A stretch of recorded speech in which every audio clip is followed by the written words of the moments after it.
Hi అండి, welcome to PG journey with Lakshmi vlogs. ఈ రోజు వచ్చేసి నేను చేపల పులుసు అయితే రెడీ చేస్తున్నా. ఇది చాలా హెల్దీ రెసిపీ, ఎటువంటి మసాలాలు లేకుండా నేను రెడీ చేస్తున్నాను.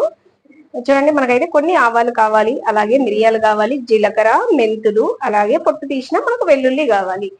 ఆ విధంగా ఇంకా మనకు ఉల్లిపాయలు కావాలి, కొన్ని పచ్చిమిర్చి, కొన్ని టమోటాస్. ఈ విధంగా అయితే నేను రెడీ చేసి పెట్టుకున్నాను. చూడండి, కొంచెం ఆయిల్ అయితే నేను తీసుకున్నాను. రెడీ చేసుకున్న ఆవాలు, మెంతులు, జీలకర్ర, మిరియాలు అన్ని కూడా వేసుకొని కొంచెం ఫ్రై చేసుకోవాలి.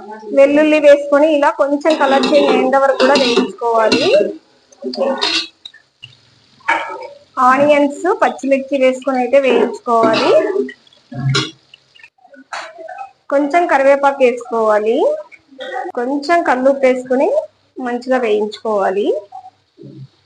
చూడండి, కల్లుప్పు అన్ని వేసుకొని కూడా మనం మంచిగా వేయించుకోవాలి. ఇలాగా చూడండి, ఆనియన్స్ అయితే కలర్ చేంజ్ అయిన తర్వాత మనం టమోటాస్ యాడ్ చేసుకోవాలి. ఇప్పుడైతే కొంచెం పసుపు యాడ్ చేసుకోవాలి. అంత కారం యాడ్ చేసుకోవాలి.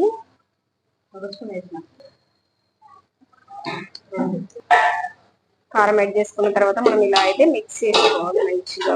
టమోటా అంతా కూడా మెత్తగా ఉడికిపోయింది చూడండి.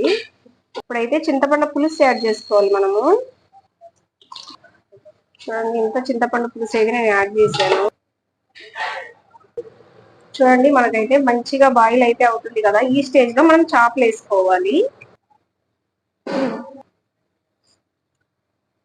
గ్యాస్ మాత్రం సిమ్ములో ఉంచుకొని మనము చేపను ఉడికించుకోవాలి.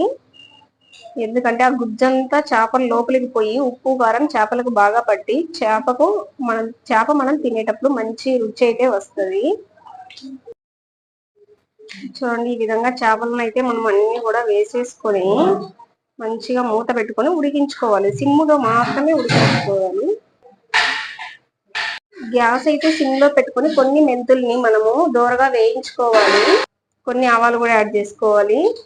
ఇలా కొన్ని ఆవాలు, కొన్ని మెంతులతోటి మనము ఈ పౌడర్ ని రెడీ చేసుకుంటే చేపల పులుసులోకి చాలా మంచి టేస్ట్ అయితే వస్తుంది అనమాట.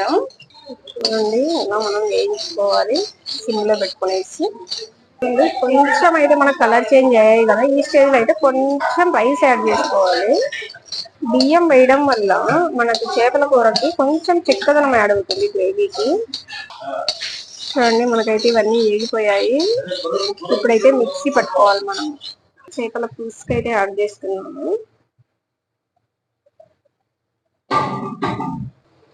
చేపల కూర అయితే రెడీ అయిపోయింది. కొత్తిమీరతో అయితే గార్నిష్ కూడా చేసేసినాం. చాలా